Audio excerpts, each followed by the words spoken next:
They're so worried about offending anybody that they don't even give a thought to how they offend God. This world offends God every second of every single day. They are breaking His heart.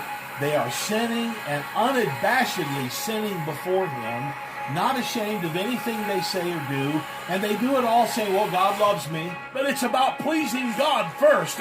It's about what's doing right in the sight of God first. It's about loving God first. It's about fearing God first. And don't tell me that they have any fear or awe or respect of God, because they don't even have one care of God. They're a bunch of liars. And I'm not afraid to stand up, because I will speak by the Spirit of God that God said He will judge this world. And Jesus said that there'll come a time that He'll cast this world into tribulation, a world of time that's not coming. And guess what, world? You can go ahead and look forward to it, because it's coming. And this generation, if it isn't God doesn't intervene, this generation will go right into tribulation, and they'll bow the knee to Antichrist, and they'll march headlong into the lake of fire and reject the living God. It's time to wake up and fear God. You don't fear God. You don't have enough of love for God to stand up. If you feared God, you wouldn't fear this world. How can you think of what you do against the God that loves you? How can you think that it doesn't offend any, yet you offend God constantly, and you're concerned about offending others, but you offend the God of the Bible, and you break His heart, and He loves you, and you blaspheme His name all the time.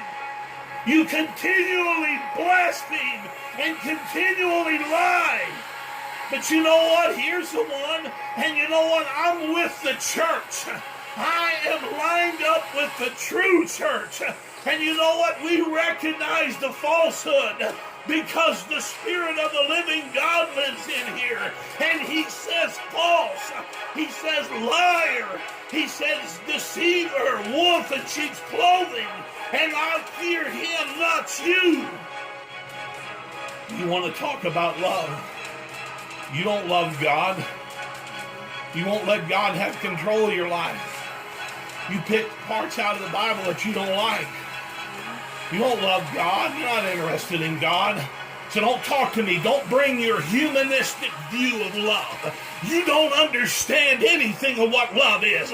Love is the Son of God hanging on a cross, and the shame before man. The Son of God taking my punishment and your punishment. That's love. That's the Son of God bleeding and in agony crying out in the garden as He said, Father, forgive them, as He hung on the cross and said, Father, forgive them. They don't realize what they're doing. That's love. Don't talk to me of your humanist view of love, you liar. You don't know what love is. Love is God saying, I'll send my Son to take your place. And God pouring out His wrath on Him so that God could spare His wrath from you. You better fear God, lest God's wrath is coming, world. God's wrath is coming, and how shall you escape? You who reject the Son of the living God, where will you run to? The mountains won't hide you. The hills won't hide you. Your false doctrine won't hide you. Your so-called God, your false Jesus won't protect you. Where are you going to go? Where are you going to hide? Where are you going to run to? Your love won't save you. Your good deeds won't save you. Your falseness won't save you. Turn to the Son of God.